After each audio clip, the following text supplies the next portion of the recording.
औज़ुबिल्लाहिमिनश्शैतानिर्रजीम बिस्मिल्लाहिर्रहमानिर्रहीम। अस्सलामु अलैकुम वरहमतुल्लाहि वबरकातुहू। आप देख रहे हैं हमारा चैनल एजुकेशनल इंसाइक्लोपीडिया। आज की ये वीडियो हमारे उन शुमार कुनिंदगान के लिए है जिनकी ड्यूटी डिजिटल सेंसस 2023 के ऊपर लगी हुई है, और ऐसे सवालातों के जवाब हम उसके लिए लेकर आए हैं ताकि फील्ड में उसको किसी किस्म की परेशानी का सामना ना करना पड़े। लिहाजा वीडियो को मुकम्मल देखें, और साथ ही अगर आप हमारे चैनल पर नए हैं तो हमारे चैनल को सब्सक्राइब फरमा लें ताकि आप तक इस तरह की मालूमाती वीडियोस बर वक्त पहुँचती रहें। बारी बारी हम देखेंगे कि एक शुमार कनिंदा को कौन से सवालात का सामना करना पड़ सकता है और उसके जवाबात क्या हैं। पहला सवाल हम देखेंगे बुलाग के मुतालिक कि बुलाग के मुतालिक कौन कौन से सवाल हो सकते हैं। शुमार कुनिंदा के हल्का कार यानी बुलाग की हदबंदी की पड़ताल के दौरान अगर बुलाग की हदूद वाज़े ना हो तो क्या करना चाहिए। शुमार कुनिंदा जो है अपने सुपरवाइज़र के हमरा मुतल्लिका बुलाग की हदबंदी की तफसील सही करेगा। शुमार कुनिंदा का हल्का कार क्या होगा। शुमार कुनिंदा का हल्का कार 2 बुलाग पर मुश्तमिल होगा, यानी कि एक शुमार कुनिंदा को 2 बुलाग दिए जाएंगे। अगर 2 मुल्हिका बुलाकों के दरमियान कोई जगह बच जाती है तो उसका क्या होगा, तो उसको ऐसे बुलाक में शामिल किया जाएगा जिसका आबादी कम है। और अगर कोई इलाका 2 मुल्हिका बुलाकों के दरमियान वाक़ा हो, इस इलाके को कौन से बुलाक में शामिल किया जाएगा, ऐसे बुलाक में जिसकी में घरानों की तादाद कम होगी। रिहाइश गाह, क्या इमारत और रिहाइश गाह का एक ही मतलब है? नहीं, इमारत और रिहाइश गाह का एक मतलब नहीं है। इमारत जो है उसकी अपनी एक तामीरी साख्त होती है जिसकी अपनी बैरूनी दीवारें और छत होती है, और ऐसी इमारत जो है वो बाहर से देखने से अलहदा नज़र आती है और उसके लिए अंदर जाने का रास्ता भी नुमायाँ होता है। इसको कहते हैं इमारत। और रिहाइश गाह से मुराद इंसानों के अंदर रहने की वो जगह है जो किसी इमारत ढांचे में हो सकती है, और एक रिहाइश गाह में एक से ज़्यादा घराने रिहाइश पजीर हो सकते हैं। रिहाइश गाह जो है वो 2 तरह की होती है, एक घर और एक इज्तिमाई रिहाइश गाह। अब देखते हैं कि रिहाइश गाह और इज्तिमाई रिहाइश गाह में क्या फ़र्क है। रिहाइश गाह से मुराद एक इमारत का वो हिस्सा है जो एक घराना अपने रहने के लिए इस्तेमाल करता है या जो घराने के रहने के लिए बना हो। आम तौर पर ये तामीरी साख्त और रिहाइश के एतबार से इमारत के अंदर किसी दूसरे हिस्से से अलहदा होती है। एक इमारत में एक या एक से ज़्यादा रिहाइशें हो सकती हैं, और यह भी मुमकिन है कि इसमें एक से ज़्यादा घराने रिहाइश पर, यानी कि इमारत एक है उसमें रिहाइशें ज़्यादा हो सकती हैं, और फिर एक रिहाइश में घराने भी ज़्यादा हो सकते हैं। जबकि इज्तिमाई रिहाइश गाह जो है उससे मुराद आपके समाजी इदारे हैं, सरकारी और निजी इदारे हैं, मसलन हॉस्टल, फ़ौजी बैरकें, रिहायशी कैंप, जेल, सेनेटोरियम, पागल खाने, मदारिस, गुरबा, यतीम, मस्कीन और दीगर ऐसे अफराद की रिहाइश के लिए मुख्तस होती है।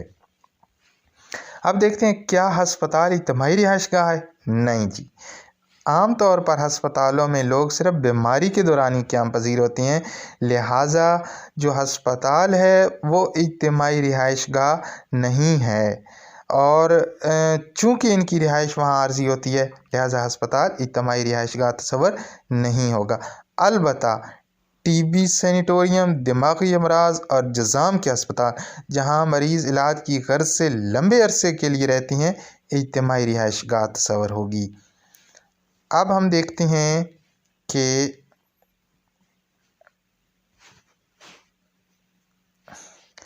क्या हस्पतालों, सनती इदारों या दफ्तरों की हदूद के अंदर वाक़या अलहदा घरों को इज्तिमाई रिहाइश गाह तस्वर किया जाएगा। जी नहीं, उन्हें अलहदा घराना तस्वर नहीं किया जाएगा।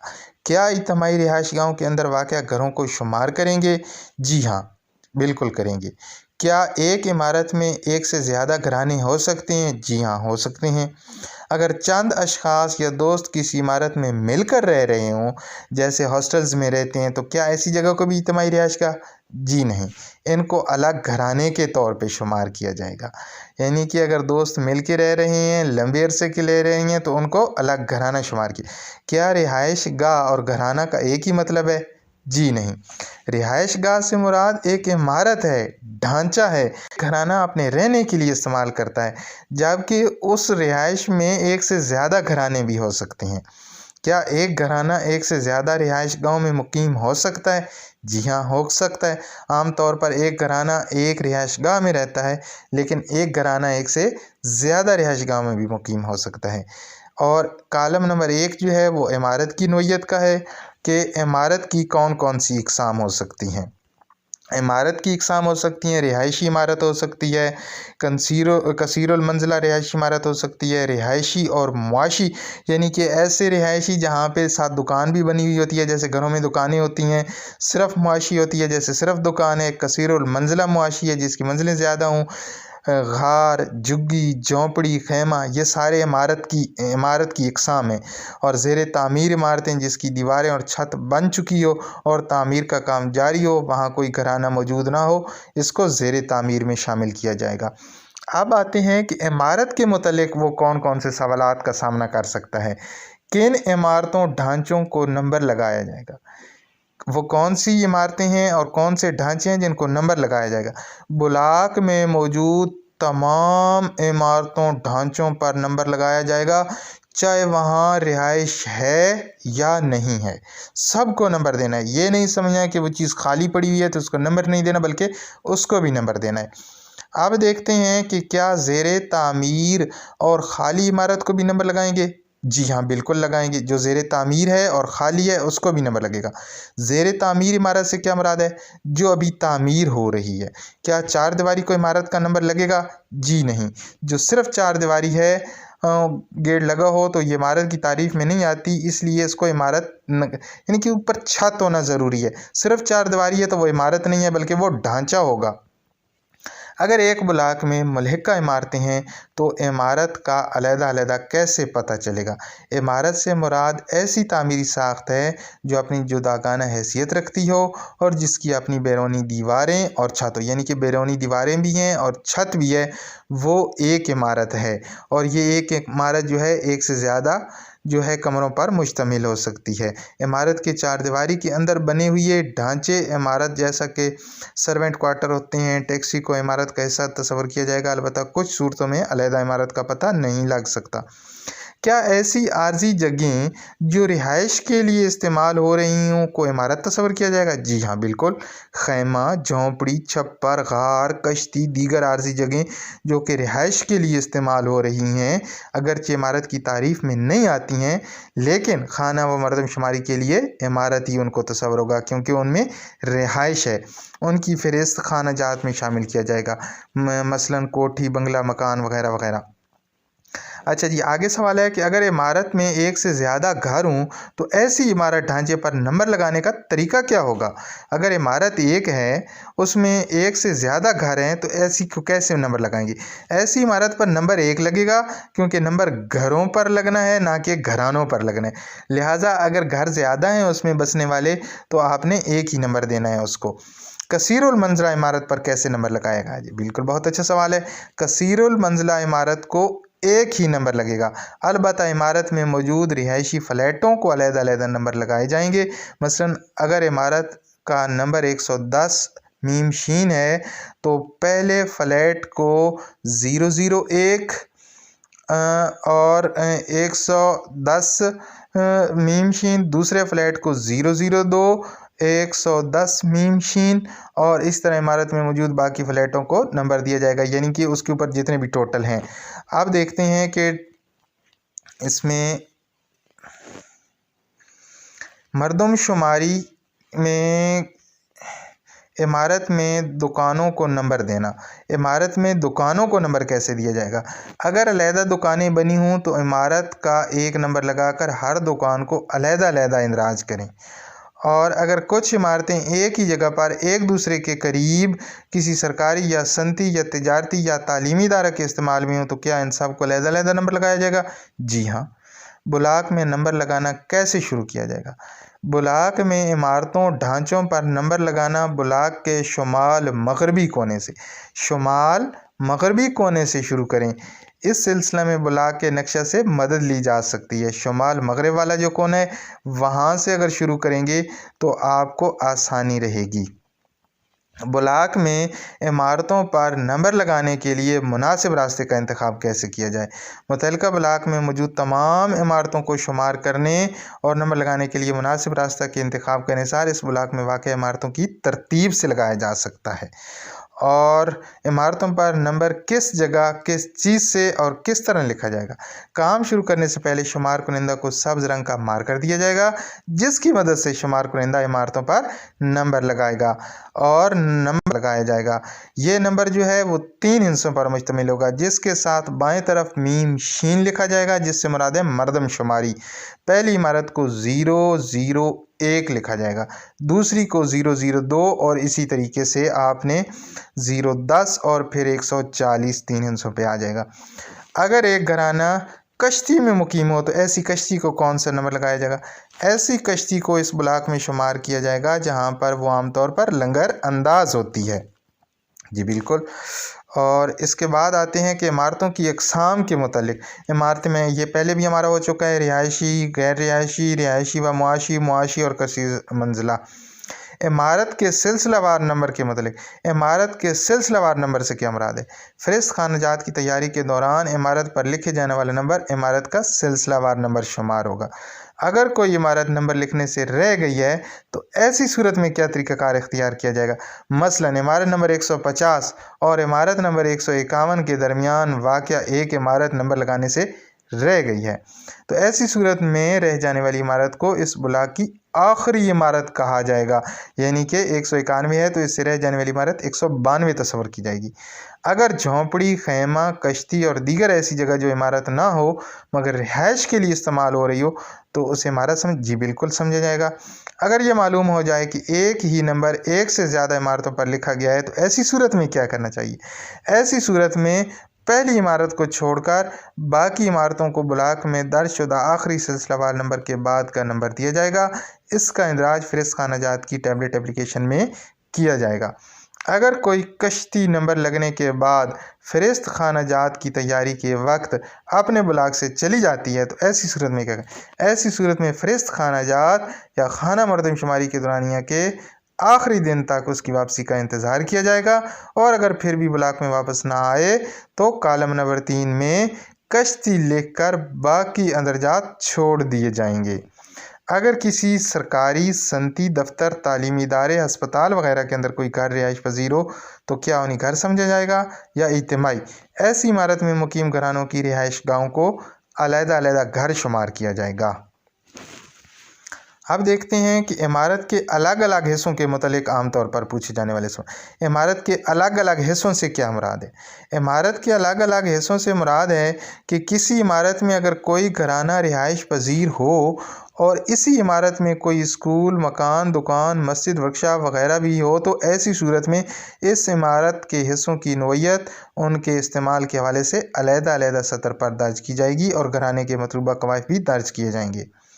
اگر مسجد میں امام مسجد کا گھر ہے تو کیا اس گھر کو الگ سے عمارت کا سلسلہ وار نمبر دیا جائے گا؟ نہیں، صرف مسجد کو ہی ایک 3 انچی نمبر دیا جائے گا۔ یعنی کہ اگر مسجد میں امام کا گھر ہے اور اس کو الگ نمبر نہیں دینا بلکہ مسجد کو ہی دینا ہے۔ مسجد میں موجود مدرسے کو کیا کوڈ دیا جائے گا؟ مسجد میں موجود مدرسے کو رہائشی تصور کیا جائے گا اور کالم نمبر 3 میں کوڈ 7 دیا جائے گا۔ کالم نمبر 3 میں کوڈ 7 دیا جائے گا۔ اب دیکھتے ہیں کہ ہم نے قواعد شماری کے متعلق عام طور پر پوچھے جانے والے سوالات گھرانے کے سلسلہ وار نمبر کے متعلق۔ اب گھرانے کے سلسلہ وار نمبر کتنے ہندسوں کا ہوگا اور یہ نمبر کیسے لکھا جائے گا؟ گھرانے کا سلسلہ وار نمبر بھی 3 ہندسوں میں لکھا جائے گا۔ پہلے گھرانے کا نمبر ہوگا 1، जिसमें 001 लिखा जाएगा। इसी तरह फिर 004, 012 और 115 तक ये इस तरीके से चलेगा। कॉलम नंबर 6 को कैसे भरा जाएगा? कॉलम नंबर 3 में इमारत में घराने की सूरत में कॉलम नंबर 6 में घराने का 3 इंची सिलसिलावार नंबर दिया जाएगा। अब आते हैं जी जवाब दहिंदा से कवाइफ का हसूल। जिस जवाब दहिंदा से आपने कवाइफ का हसूल लेना है वो एक ज़िम्मेदार आदमी होना चाहिए और वो समझ बूझ वाला आदमी होना चाहिए। उसको सबसे पहले अपना तारुफ़ करवाना है और तारुफ़ करवाने के बाद आपने अपना तारुफ़ कुछ इस तरीके से करवाना है कि मेरा नाम फ़लाँ है, मुझे हुकूमत पाकिस्तान की तरफ से इस इलाक़े में खाना व मरदमशुमारी के काम पर मामूर किया गया है और मैं उम्मीद करता हूँ कि आप एक ज़िम्मेदार शहरी होने के नाते अपना फ़र्ज़ समझते हुए खाना व मरदमशुमारी के फार्म में मतलूबा दुरुस्त कवायद फ़राहम करने में भरपूर ताउन करेंगे। इस तरीके से इखलाक के दायरे में रहते हुए आपने अपना तारुफ़ करवाना है और अपने कवायद लेने हैं। अब हम आते हैं कि हिस्सा दोम खाना मरदमशुमारी का फार्म नंबर 2 कैसे पुर करना है। उसमें ब्लॉक कोड है, घराने की बुनियादी मालूमात हैं, घराने का सिलसिलावार नंबर है, ये आपको नज़र आ रहा है घराने का सिलसिलावार नंबर। घराने की इकसाम, उसमें एक आम घराना है। आम घराने से मुराद ये है कि एक या एक से ज़ायद अफराद पर मुश्तमिल है। इज्तमाई घराना हॉस्टल, फ़ौजी नीम फ़ौजी, बैरकें, रिहायशी कैंप, जेल, सैनिटोरियम वगैरह वगैरह। बेघर अफराद जहाँ पर घर लोग ना रहते हों। और जवाब दहिंदा का नाम व मलदियत आपने इसमें लिखनी है। उम्र के मुतालिक आम तौर पर पूछे जाने वाले सवाल। उम्र कैसे जी आपने तयन करना है? बहुत अहम सवाल हैं। अगर एक फ़र्द कहे कि उसकी उम्र 9 साल 4 महीने 3 दिन है तो उसकी उम्र का अंदाज़ा कैसे किया जाएगा? तो उसकी उम्र 9 साल लिखी जाएगी। अगर एक फ़र्द कहे कि उसकी उम्र 9 साल 11 महीने 3 दिन है तो फिर भी उसकी उम्र 9 साल लिखी जाएगी। यानी कि 9 साल 4 महीने, 9 साल से ऊपर जितने अगर वो महीने और दिनों में है तो उसको पिछला जो साल मुकम्मल है उसको मुकम्मल साल का ना कि अगला दिया जाएगा। अगर एक बच्चे की उम्र 1 साल से कम है तो उसके लिए क्या लिखा जाएगा? उसके लिए 00 लिखा जाएगा। और अगर किसी फ़र्द की उम्र 99 साल है तो उससे ज़्यादा है तो उसकी उम्र जो है वो 99 साल ही लिखी जाएगी। अज़दवाजी हैसियत जो है वह गैर शादीशुदा हो सकती है, शादीशुदा हो सकती है, बेवा या रंडवा हो सकता है, तलाक़शुदा हो सकता है या अलहदगी हो सकती है। अब आते हैं कि मुकम्मल शुदा तालीमी दर्जात के मुतल्लिक़ पूछे जाने वाले सवाल। पहले उम्र के मुतल्लिक़ थे, अब तालीम कैसे करनी है जी। तालीम इन तलबा और तालिबात को कौन सा कोड दिया जाएगा जिन्होंने इम्तिहान दिया हो और नतीजे का इंतज़ार कर रहे हों। तो ऐसे तलबा और तालिबात की वो तालीमी सतह शुमार की जाएगी जो रस्मी तौर पर मुकम्मल कर चुके हैं। मिसाल के तौर पर अगर कोई तालिब इल्म BA या BSc का इम्तिहान दे चुका है लेकिन अभी रिज़ल्ट का इंतज़ार कर रहा है तो उसको FA शुमार किया जाएगा। और दीगर में कौन कौन सी तालीमी दर्जे शुमार किए जाएंगे? दीगर में वो तमाम दर्जा शुमार होंगे जो कि बाकी कोर्स में शामिल ना हो सकते हों। क्या ओपन यूनिवर्सिटी के तलबा तलबात को रेगुलर में शुमार किया जाएगा? ओपन यूनिवर्सिटी या किसी फासलाती ज़रिए तालीम से तालीम हासिल करने वाले तलबा तलबात को भी रेगुलर शुमार किया जाएगा। अगर किसी फ़र्द ने ख़त व किताबत के ज़रिए फासलाती निज़ाम हासिल किया हो तो फिर इस केस में मुतल्लिका फ़र्द ने तालीम का जो दर्जा मुकम्मल किया होगा वो दर्ज किया जाएगा। किसी फ़र्द के तालीमी दर्जा का तयन कैसे किया जाएगा? तालीमी दर्जा से मुराद वो तालीम है जो किसी फ़र्द ने मुकम्मल कर ली है। मिसाल के तौर पर अगर कोई फ़र्द 9वीं या 10वीं का तालिब इल्म हो तो उसकी तालीम मिडल या सानवी ही शुमार की जाएगी।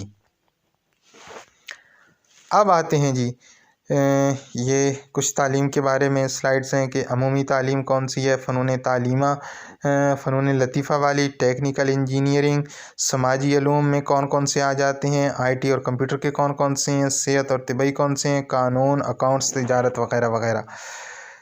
रिहायशी नोयत से क्या मुराद है? रिहायशी नोयत से मुराद इस घराना की सकूनती हैसियत है जिसकी 6 सूरतें हैं। ज़ाती, किराया पर, बग़ैर किराया के, सरकारी इदारे की तरफ से दिया गया घर, गैर सरकारी इदारे की तरफ से दिया गया घर और दीगर। ये रिहायशी नोयत से क्या मुराद? अगर एक घराना किसी ऐसे घर में रहता है जिसकी ज़मीन उसने पट्टे पर ली हो और उसके ऊपर इमारत कर्ज लेकर बनाई हो तो क्या ऐसे घर घराने की ज़ाती मलकियत होगी? जी हाँ, बिल्कुल। अगर किसी घराने ने किसी इदारे या सरकारी ज़मीन पर कोई घर बनाया हो तो क्या वह इस घराने की ज़ाती मलकियत होगा? जी हाँ। अगर कोई घराना ऐसे घर में मुकीम हो जिसके पास रैन हो तो इस घराने के कब्ज़े की क्या नौयत, ऐसा घर ज़ाती मलकियत होगा।